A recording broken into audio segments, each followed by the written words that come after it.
Good morning. You have a New Testament, turn with me to Luke chapter 1. Luke chapter 1, we're going to camp there a little bit this morning. As promised in the last couple of Lord's days, we want to dive into some lessons that I would normally teach to unbelievers, going through the Gospel of Luke as an example of that. In order to build faith, that is to build intellectual conviction, conviction of mind, trust of heart, surrender of the will. It's a head, heart, hands proposition. Conviction of mind, intellectual conviction comes from evidence. Trust of heart comes from the character of the Lord and his track record of always keeping his promises. He is someone who is absolutely trustworthy and reliable, someone in whom you can put your trust safely and reliably, knowing that he will never let you down. And finally, surrender of the will.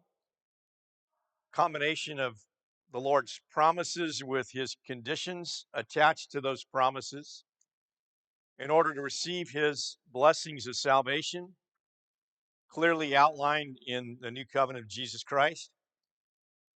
And as I began to use the gospel accounts many years ago, maybe around 30 or even 35, 40 years ago, as tools to teach people about Jesus, it occurred to me that the faith building elements are embedded in the scriptures themselves. Faith comes from hearing, hearing by the word of Christ, Romans 10:17. The evidence needed to build intellectual conviction is found in the individual episode paragraphs of the gospel accounts.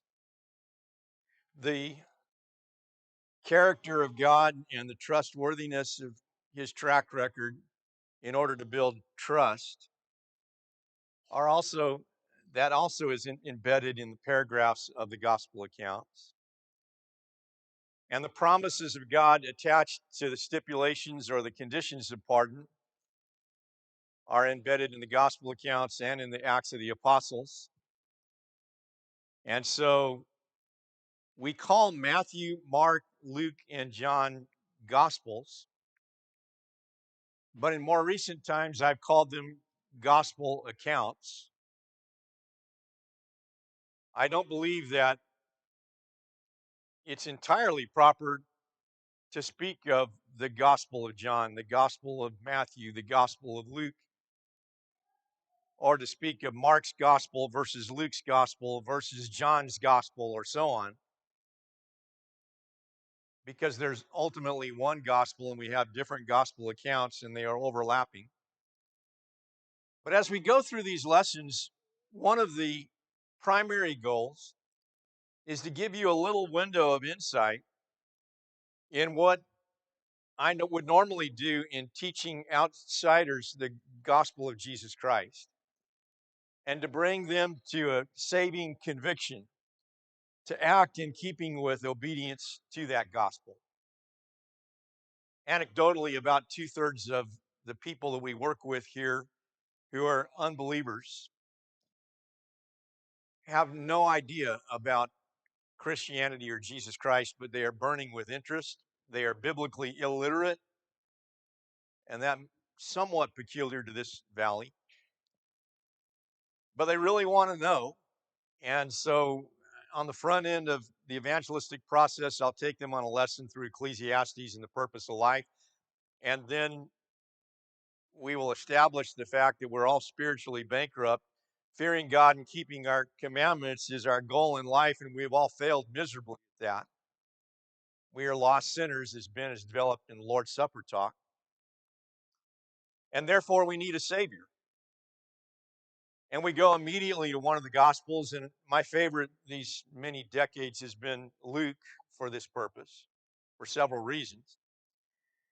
But as we go through some of the lessons I would typically go through with unbelievers over the course of this year, I believe these lessons will help us all become better disciples, which is our theme for the year, better ambassadors of Jesus Christ, and ultimately, I hope, better soul winners.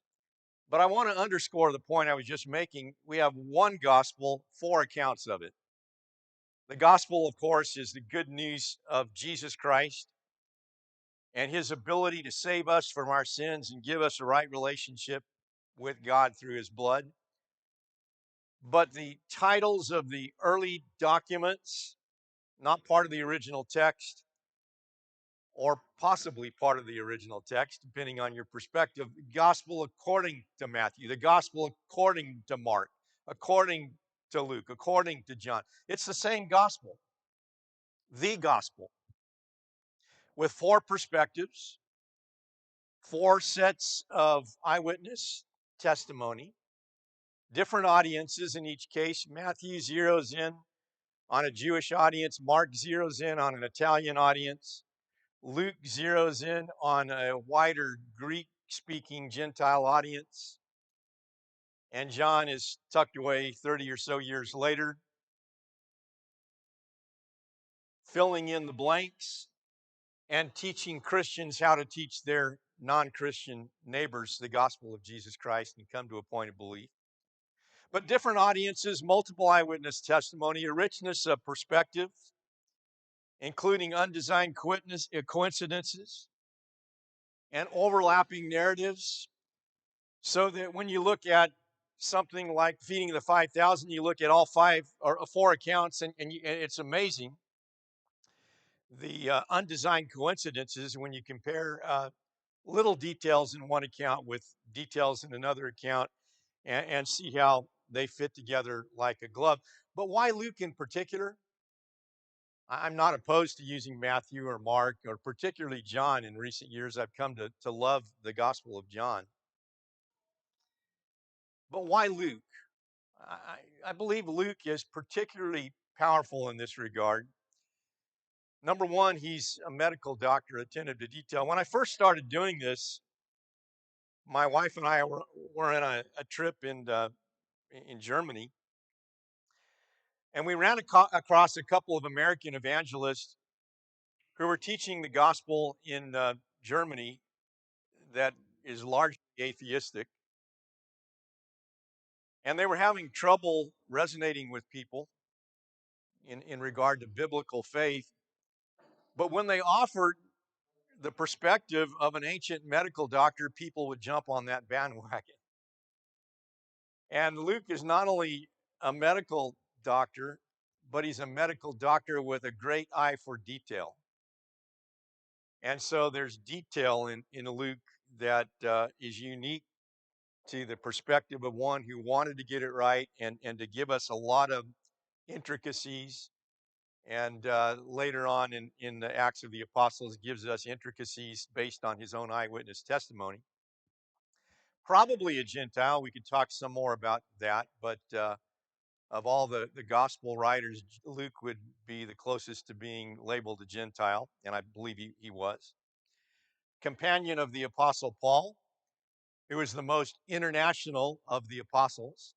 And let's face it, we live in a very international country and an international area of that country.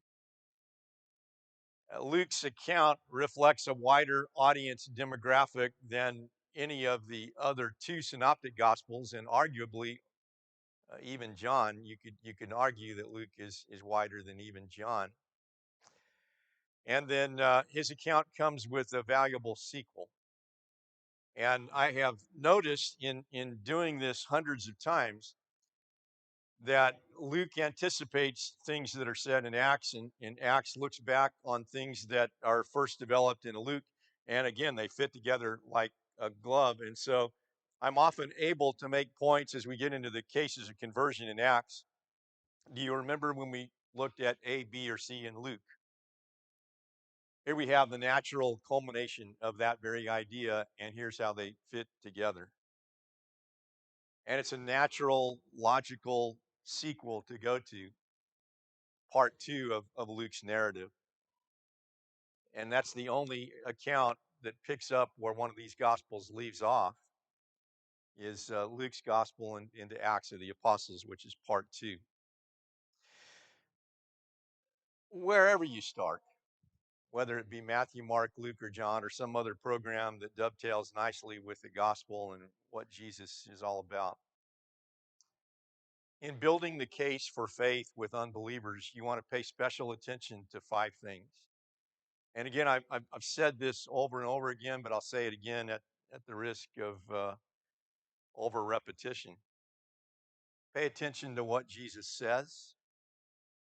Pay attention to what Jesus does. Pay attention to his advance notice in Old Testament prophecy. Pay attention to his eyewitnesses, often identified by name in the gospel accounts. In fact, witness identification in the gospel accounts often comes with the naming of individual characters in the episodes. When characters are unnamed, when you have a blind man and you don't know his name, or you have a woman at a well and you don't know her name, versus when you have someone by name. You have one of the criteria for possible eyewitness identification in the early church and among the early spread of the gospel to unbelievers, even in the early church. Pay attention to Jesus' claims, marks of his true identity.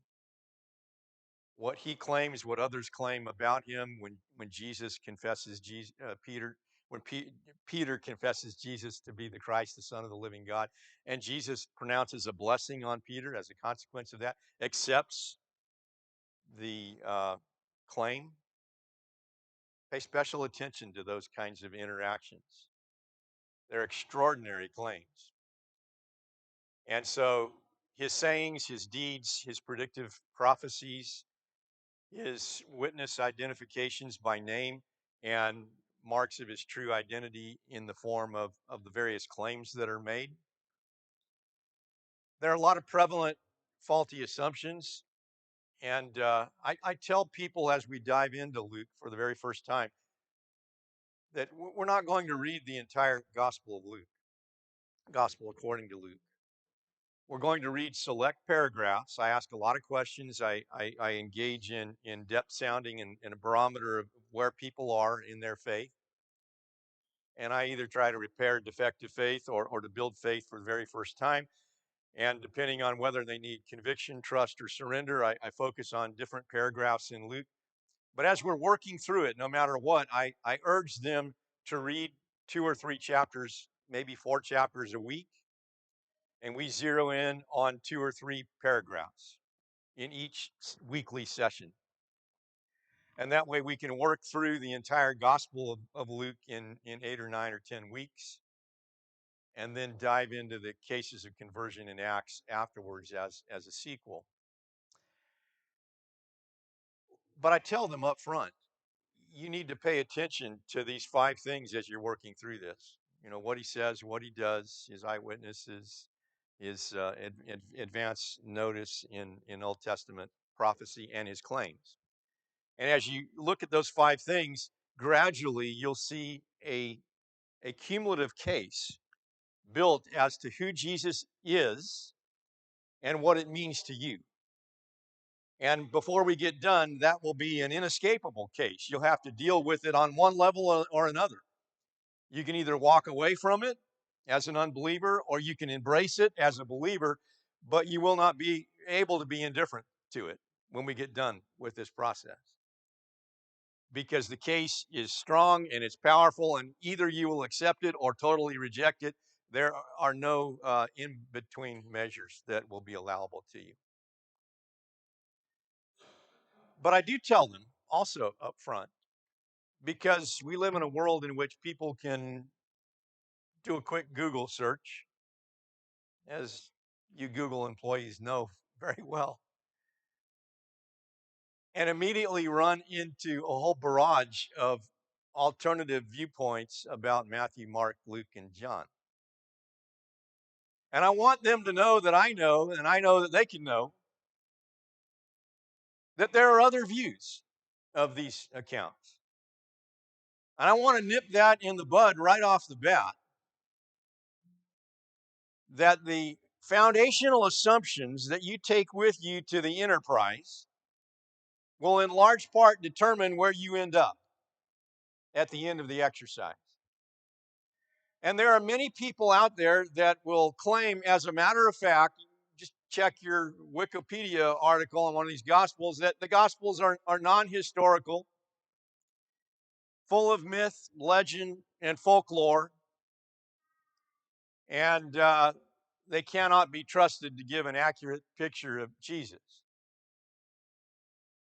That's a prevailing viewpoint in many academic circles. It's a prevailing viewpoint in many media reports about the gospel accounts. And I don't run away from that. In fact, I challenge it from the get go.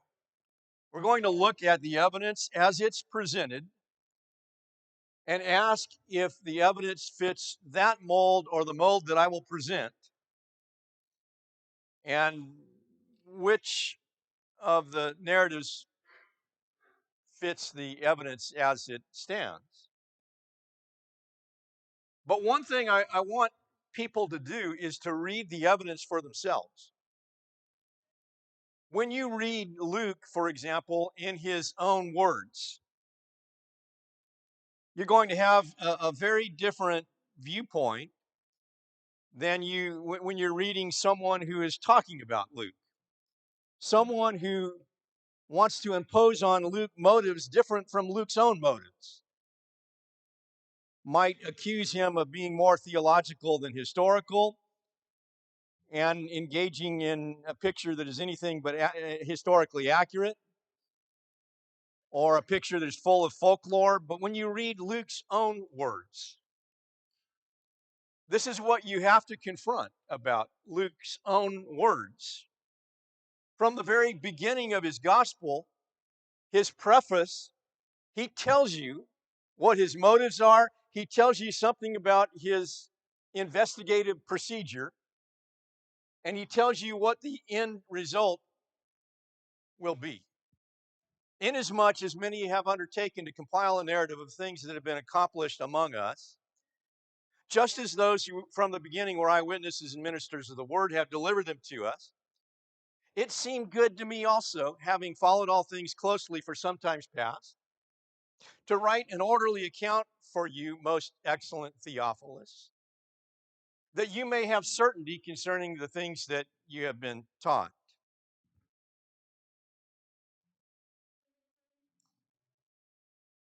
Four basic points. After reading this paragraph, I make these points every single time in light of what people would like to say about Luke.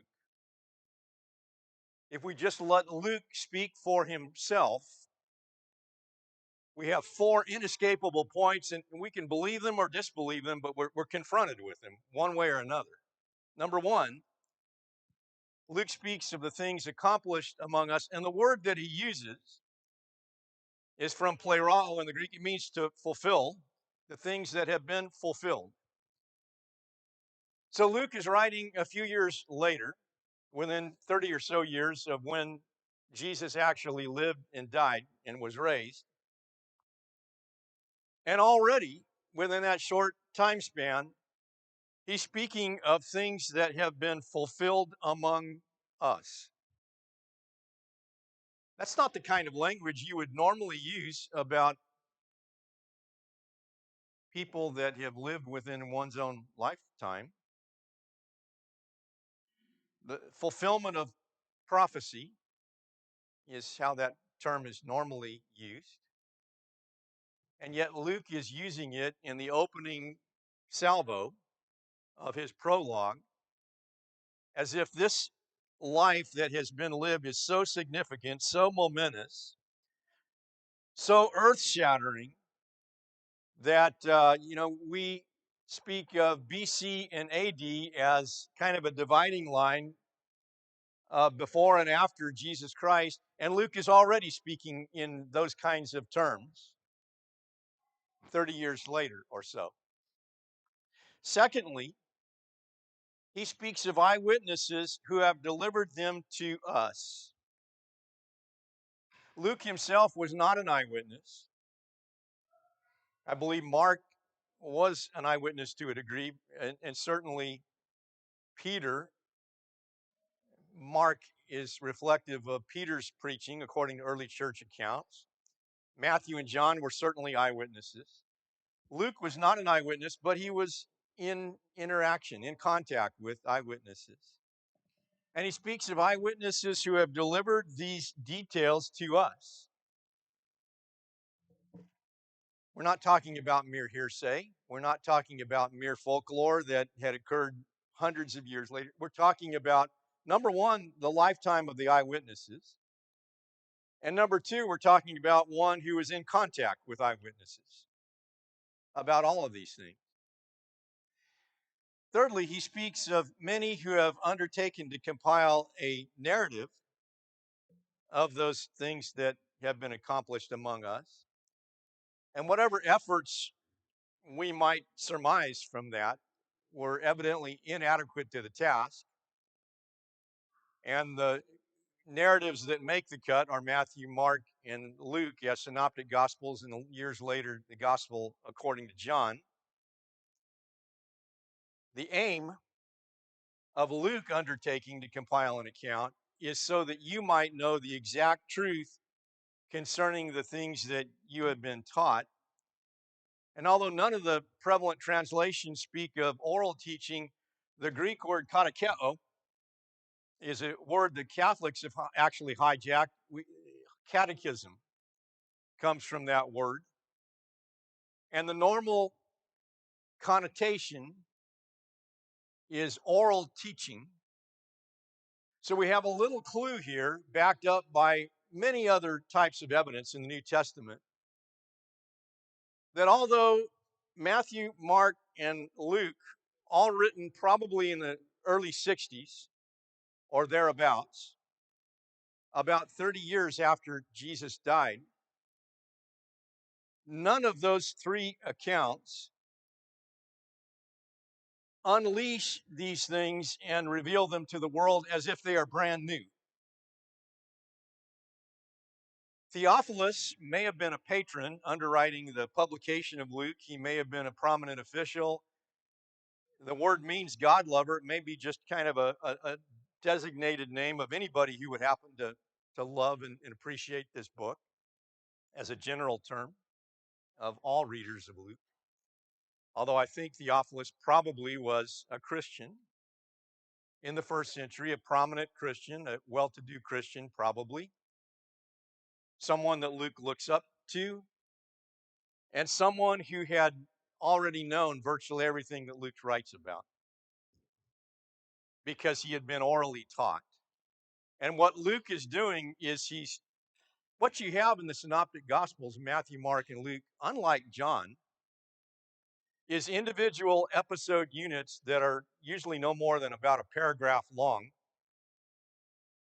And I believe that very early on in the apostolic preaching, the apostles collaborated with under the guidance of the Holy Spirit, put their collective memories together, and put in relative consistent form the individual preaching episodes of everything that you read, for all intents and purposes, everything that you read in Matthew, Mark, and Luke. John is a bit different. He fills in the blanks. He gives longer narratives and puts more context to all this. It's the final exclamation of the fourfold gospel account. But I believe virtually all of the individual episode units of Matthew, Mark, and Luke were preached on a wide scale in the early church, in the very earliest years of the church, in fact. And that virtually all Christians everywhere would have been well familiar with virtually everything that you read in Matthew, Mark, and Luke. And that what those accounts do is they put it all in writing and preserve it for all posterity. And that's what Luke is doing for Theophilus. I'm doing my homework. I'm cross-checking my sources. so that I could put together an account of the things that have been fulfilled among us, to compile a narrative, unlike other incomplete narratives of stringing together these episodes, putting together a more complete, comprehensive narrative, an orderly account, so that you might know the exact truth about the things that you have been orally taught already. Now you have it in writing in a comprehensive narrative from beginning to end. And so Luke cross checks his sources. As I often say when dealing with the origins of the Bible, every step of the process involves checks and balances, quality control measures, verification safeguards. And Luke cross checks his sources, interviews eyewitnesses, puts together an account so that you might know the certainty of the things that you have been taught. Like an historian who does oral history with survivors of a monumental event, or a great detective collects firsthand information from eyewitnesses in order to find out exactly what happened. Luke says, having investigated everything carefully from the beginning, I'm writing this orderly account that you might have certainty about the things that you've been taught. Now, you can agree with that or disagree with that. But one thing I will say to virtually everybody at the outset of this process: don't impugn Luke's motives. He lays bare what he's attempting to do here.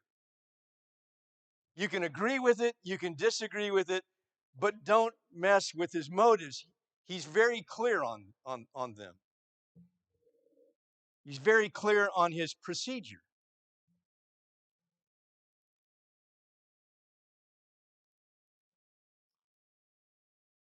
How do fairy tales begin? Once upon a time, in a land far, far away, in a geographical and cultural setting that we cannot verify with any pegs historically. But how does Luke read? Chapter 2, in those days, a decree went out from Caesar Augustus that all the world should be registered. This was the first registration when Quirinius was governor of Syria, and all that went to be registered, each to his own town. And also Joseph went up from Galilee to the town of Nazareth, to Judea, to the city of David, which is called Bethlehem. Or chapter 3, in the 15th year of the reign of Tiberius Caesar, Pontius Pilate being governor of Judea, Herod being tetrarch of Galilee, his brother Philip, tetrarch of the region of Iturea and Trachonitis, Lysanias, tetrarch of Abilene, during the high priesthood of Annas and Caiaphas, the word of God came to John, the son of Zechariah, in the wilderness. Couple of points. Number one, you read about all these characters from other sources, literary and sometimes archaeological. And Josephus alone talks about all of them, first century Jewish historian. So there's not a vacuum in terms of when all this happened. Luke pegs it to the very year, the 15th year of the reign of Tiberius Caesar. Secondly, I would defy you to read any fairy tale that begins this way. Can you imagine reading a fairy tale to your children in the 15th year of the reign of Tiberius Caesar, Pontius Pilate, and so on and so forth? Luke is putting this in real time and space. And later on, in part 2 of Luke, in what we call Acts of the Apostles, when Paul is on trial or reporting, preaching essentially, in a trial situation before Governor Festus of Judea and King Agrippa, he says this has not been done in a corner, in Acts 26 and verse 26. No lack of transparency here. Everything we're doing, it's not a back alley operation. We're bringing all of this out into the open light so that everybody can scrutinize it, No hanky-panky handling of evidence here. No carefully crafted narrative to try to foist some fabrication of a viewpoint onto the masses. The Christians reporting these things had the highest ethical code and total respect for honesty. And the four gospel accounts contained myriads of internal and external forms of verification at any number of points. There are geographical points, there are personal references, there are references that can be verified with literary sources, with archaeological sources, and that is especially true in the gospel according to Luke. Over and over and over and over again, there are pegs that match other evidence. Pattern of authenticity, a pattern of truth telling. And so, if someone accuses Luke of reporting outright lies, then who has the burden of truth? If a revisionist historian should say that Luke really didn't intend to write an historically accurate picture of what really happened, who am I to believe? The revisionist historian or Luke, who was right there interviewing the actual eyewitnesses and part of the account himself in the last half of Acts, part 2?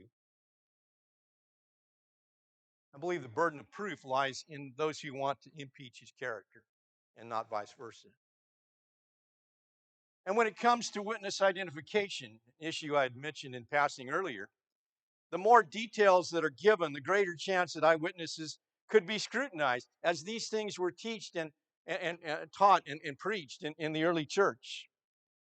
When witnesses are specifically named in the accounts, they were often still in a position to verify the reports in the early church and to unbelievers who had questions about these things. And so I believe when you look at the first couple of chapters of Luke, and we're not going to read them all, but they detail the birth of Jesus Christ. I believe we have an actual witness who was called upon to testify to her own remembrances of these things. And I believe that witness is none other than Mary, the mother of Jesus. And you look at everything that's said in Luke 1 and Luke 2, and it's quite stunning, really.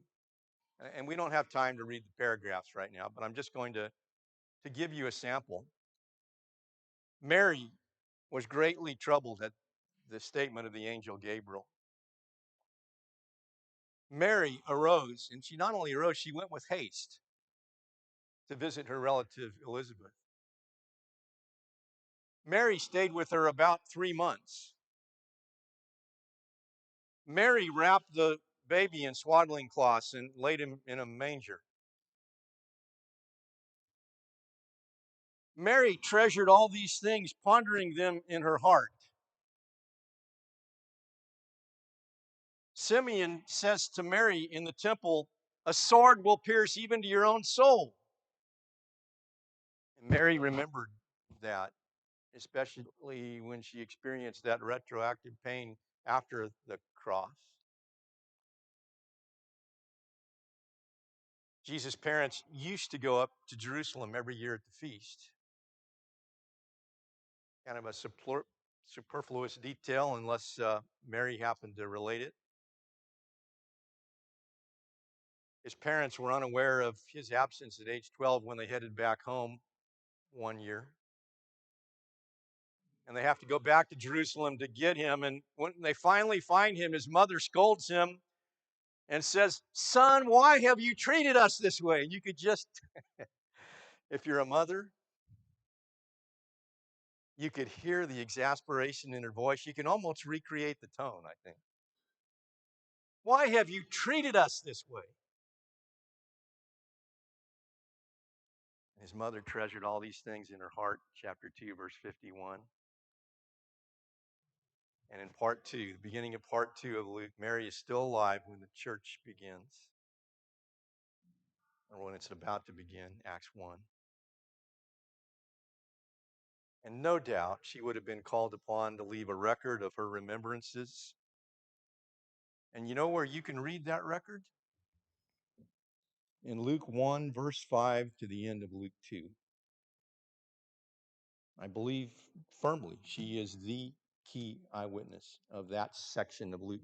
And I believe you can do that with other sections of Luke. We're not dealing with hearsay. We're not dealing with myth. We're not dealing with folklore. We're not dealing with legend. We're dealing with what really happened. Now, you can believe it or not. But this is not hearsay. So again, pay special attention to 5 things. What does he say? What does he do? What was said about him in advance, hundreds of years in advance, in stunning detail fulfilled? Who were his eyewitnesses? They were crawling around everywhere, and many are named by name.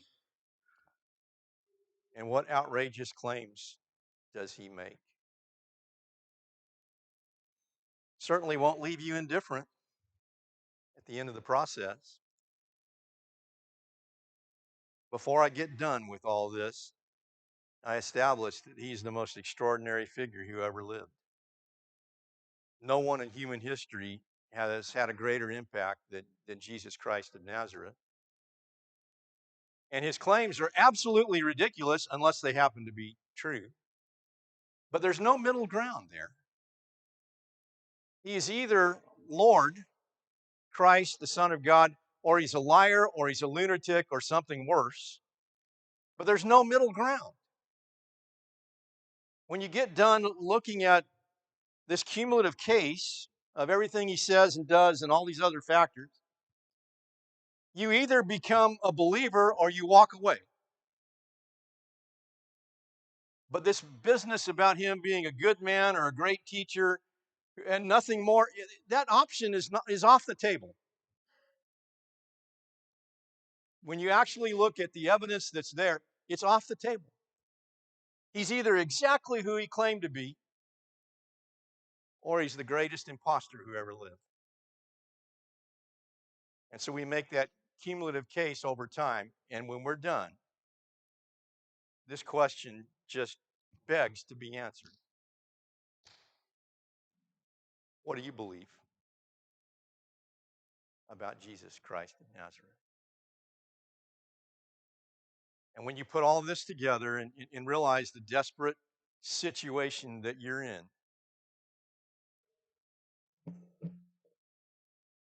that you need a blood transfusion or else. And when you read in Luke 23 how he was crucified and that blood was shed and it spills down into your heart to cleanse you and to make you whole again, as white as snow.